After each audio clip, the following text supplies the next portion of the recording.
இப்போ வந்து நான் அமைதியை விரும்புகிற ஒரு ஆள். அமைதியை வச்சு என்னுடைய வீடியோலாம் அமைதியை தான் வலியுறுத்தி வீடியோ போட்டுட்ருக்கேன். அப்படிங்கும்போது ஒரு அமைதியை பெறுவதற்காக நான் என்னெல்லாம் பண்ணுறேன். இப்போ இது நாள் வரைக்கும் நான் என்ன ஒரு உறவினர் வீட்டில் என்னுடைய உறவினர் வீட்டில் நான் இருந்தேன். அவங்க சமைக்கிற சாப்பாடு நான் சாப்பிட்டுட்டு இருந்தேன். அவங்க எனது உணவு கட்டுப்பாட்டை அவர்கள் பின்பற்றுவதில்லை. அவர்கள் என்ன சாப்பிடுகிறார்களோ அதைத்தான் நான் சாப்பிட வேண்டியிருக்கிறது. ஏனென்றால் அங்கு ஒரு சமையலறை தான் இருக்கிறது. எனக்கென்று தனி சமையலறை கிடையாது. அப்போ நான் உணவு கட்டுப்பாடு தான் எனக்கு முக்கியம். அப்படிங்கும்போது நான் என்ன பண்ணுறேன், அதே இடத்துல மன அமைதி கிடைக்க வேண்டும். நான் வசிப்பதோ ஏற்கனவே வசித்ததோ சிறுநகரம். இப்பொழுது நான் ஒரு கிராமத்திற்கு செல்கிறேன். அங்கு தனியாக ஒரு வீடு பார்க்கிறேன். அப்போ நான் எனது உணவை நானே சமைக்க வேண்டிய ஒரு கட்டாயம் அங்கே இருக்கிறது. அங்கே அப்படி இருக்கும்போது இதுதான் உணவு கட்டுப்பாட்டுக்காக நான் செய்கிற ஒரு முயற்சி பாருங்கள். உணவு கட்டுப்பாடுக்காக நாம் இந்த மாதிரி சிரத்தை எடுத்துக்கொள்ள வேண்டும். உணவு கட்டுப்பாடு இல்லாதனால என்ன ஆகிப்போச்சு அப்படின்னா, நான் எனது உணவை பிறர் சமைக்கும்போது, அவர்கள் சமைத்த உணவை நான் சாப்பிடும்போது, அவர்கள் என்ன சமைக்கிறார்களோ அதை நான் சாப்பிடும்போது எனது உடல் எடை அதிகமாகி கொண்டே வருகிறது. 78 கிலோவுக்கு தொடப்போகுது. இப்படி அபாயகட்டத்தை தாண்டுது. அப்போ நான் எனது உணவை நான் கட்டுப்பாட்டில் கொண்டு வர வேண்டும். எனது உணவை நான் தான் சமைக்க வேண்டும் என்பதற்காக நான் தனியாக ஒரு வீட்டுக்கு போகிறேன். உணவு கட்டுப்பாடுங்கிறது சாதாரண விஷயம் கிடையாது. உணவு கட்டுப்பாடை கடைபிடிப்பதற்கு நீங்கள் போராடுறீங்க அப்படின்னா என்ன அர்த்தம்? ஒரு வீட்டில் இருக்கீங்க அப்படின்னா அங்கே வந்து இப்போ ஒருத்தர் சமைப்பாங்க, அவங்களுக்கு சமையலறை, எல்லாத்துக்கும் தேவையான உணவு அவங்க சமைப்பாங்க. இப்போ உங்களுக்குன்னு உணவுங்கிறது வேறாக இருக்கிறது. நீங்கள் ஒரு உணவு கட்டுப்பாட்டை கடைபிடிக்கும் போது உங்களால் கடைபிடிக்க முடியாது. அப்போ அதை கடைபிடிக்கலன்னா நோய் வரும். அப்போ நம்ம ஆரோக்கியமாக இருக்கணும்னா உணவு கட்டுப்பாடு தேவை. உணவு கட்டுப்பாடு வேணும்னா உனக்குன்னு தனி சமையலறை தேவை. உன்னுடைய உணவு உன்னுடைய சமையலறை அப்படி அந்த மாதிரி தேவை. அதுக்காகவே நம்ம தனியாக போகிறோம். தனியாக இருந்து ஒரு வீடு. அது மாதிரி கிராமத்துக்கு ஏன் போகிறோம்? அங்கே தான் அமைதியான சூழல் நிலவுகிறது. நம்ம மன அமைதிங்கிறது நான் சென்னையில் இருந்துக்கிட்டு ஒரு பம்பாயில் இருந்துக்கிட்டு நான் என் மனசை அமைதியாக வைக்க முடியும்னா முடியாது. ஏனென்றால் அங்கே இருக்கிற ஒரு பரபரப்பான சூழ்நிலை எனது மனதின் அமைதியை தீர்மானிக்கிறது. எனது மனது அங்கே அமைதியாக இருக்காது. சூழல் அமைதியாக இருந்தால்தான் எனது மனது அங்கே அமைதியாக இருக்கும். அதனால் நான் அமைதியை தேடி ஒரு கிராமத்திற்கு ஃபஸ்ட்டு சிறுநகரத்துக்கு வந்தேன்.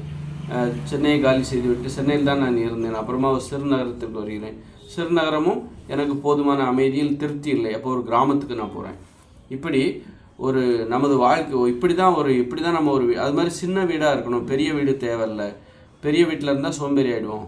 ஒரு ஆளுக்கு தேவையான வீட்டில் இருக்கணும். அந்த மாதிரி வீடெல்லாம் பார்த்து இப்போ ஒரு கிராமத்தில் ஒரு வீடு, தனி வீடு, அப்புறம் சிறிய வீடு, அங்கு எனது சமையல், எனது உணவு, எனது சமையல் அப்படின்னு நான் ஒரு உணவு கட்டுப்பாடு. இந்த மாதிரி தான் நம்ம வாஸ்துலாம் பார்க்குறாங்களே, நான் அதற்கு பதிலாக வேற ஒன்று தேடுறேன். அதற்கு மாற்றாக அறிவுபூர்வமான அணுகுமுறை எதாவது இருக்கா? வாஸ்து பார்க்குறாங்க, ஜோசியம் பார்க்குறாங்க. நான் என்ன பண்ணுறேன், உணவு கட்டுப்பாடு. எனது உணவை நானே சமைக்க வேண்டும்.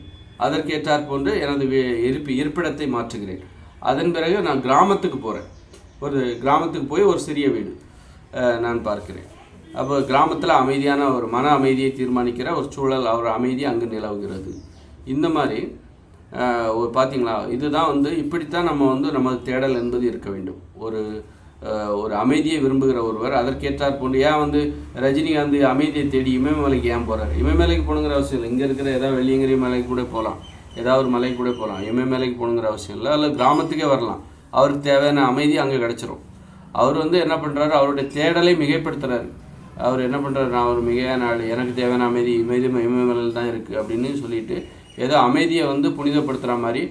அதனால் அமைதி இந்த மாதிரி போனால் தான் கிடைக்கும், எல்லாராலையும் அது முடியாது, அது உங்களால் அது முடியாது அப்படின்ட்டு மற்றவங்க அமைதியை தேடுகிற அந்த முயற்சியை எல்லாரும் பெற்றுவிடக்கூடாது அப்படிங்கிற மாதிரியான எண்ணங்கள். எல்லாருக்கும் அது கிடைக்கணும், உனக்கு என்ன தேவையோ அது எல்லாருக்கும் கிடைக்கணும் அப்படின்னு நினைக்கும்போது அப்போ அப்படிப்பட்டவங்களுக்கு தான் இப்போ நான் சொல்கிறேன், கிராமத்துக்கு போங்க அப்படின்னு சொல்கிறோம். கிராமம் எல்லா இடத்துலையும் இருக்குது.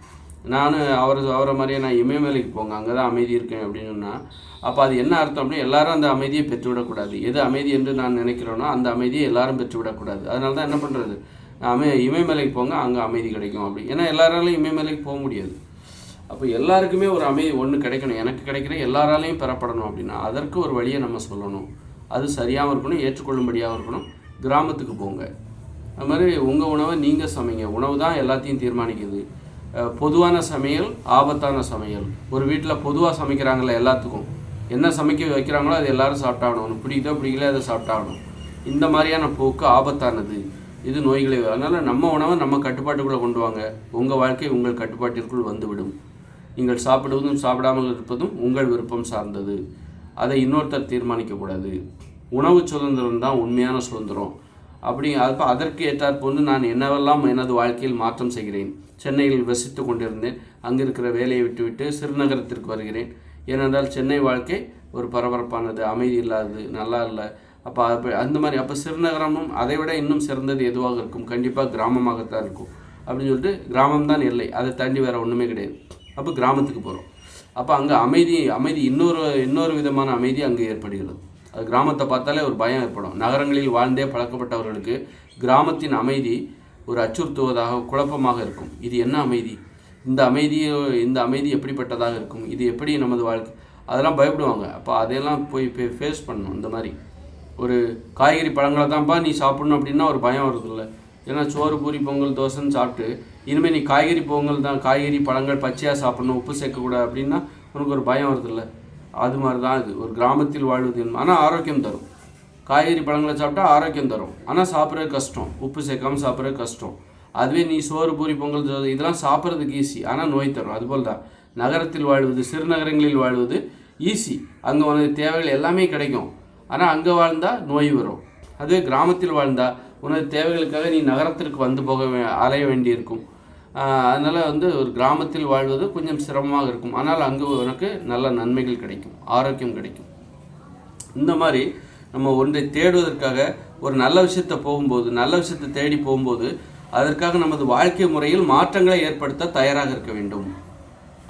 உனக்கு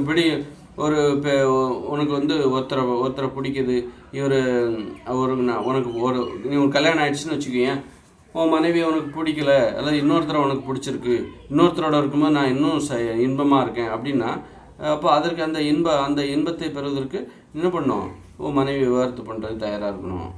அப்போ அதுபோல் ஒரு கணவனை உனக்கு பிடிக்கலையா, அப்போ இன்னொருத்தர் பிடிச்சிருந்தது, ஆனால் அதை விட எனக்கு இன்னொருத்தர் பிடிச்சிருக்கு, ரொம்ப சந்தோஷமாக இருக்கேன், அவர் கூட இருக்கும்போது நான் ரொம்ப சந்தோஷமாக இருக்கேன், அவருக்கும் என்ன ரொம்ப பிடிச்சிருக்கு அப்படிங்கும்போது இப்போ இருக்கிற வாழ்க்கையை விவாகரத்து பண்ணு. இந்த மாதிரி ஒரு உங்களுக்கு என்ன தேவையோ அதற்காக நியாயமானதுன்னா ஒன்றும் தப்பான விஷயம் கிடையாது.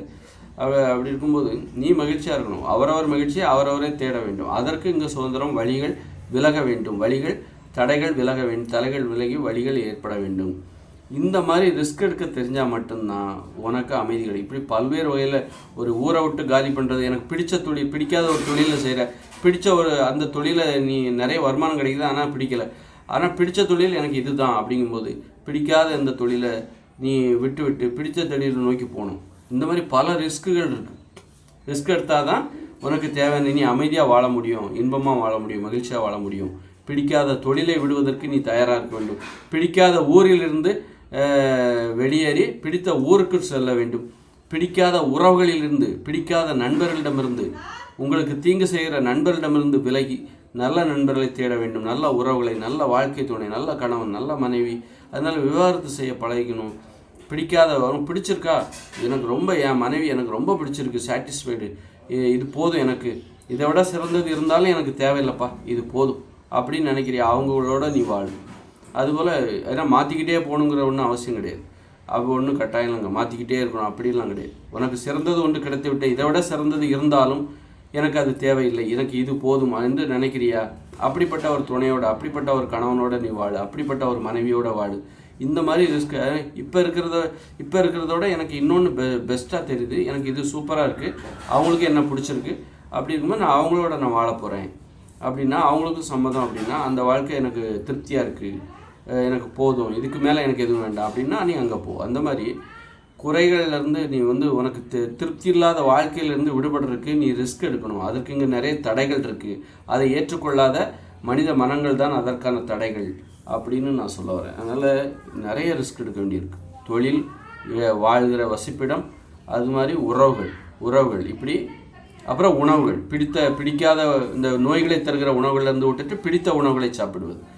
இந்த மாதிரி நிறைய வாழ்க்கைங்கிறது சாதாரண விஷயம் கிடையாது. இப்படிப்பட்ட கஷ்டங்களை சந்தித்தால்தான் உனக்கு சிறந்த வாழ்க்கை அமையும். சிறந்த வாழ்க்கை என்பது தானாக அமையாது. தானாக அமையாது. அது ஒன்றும் அதிர்ஷ்டம், நீ தேடினாதான் அது உனக்கு கிடைக்கும். அதில் நிறைய கஷ்டம் இருக்குது, நிறைய ஆபத்துகள் இருக்குது. அது அவ்வளோ ஈஸியாக நீ உன்னால் அமைத்து கொள்வது முடியாது என்கிற போது அதற்காக நீ முயற்சிக்காமல் இருக்கிறாயே, முயற்சித்தால்தான் அதில் கொஞ்சமாவது உனக்கு கிடைக்கும்.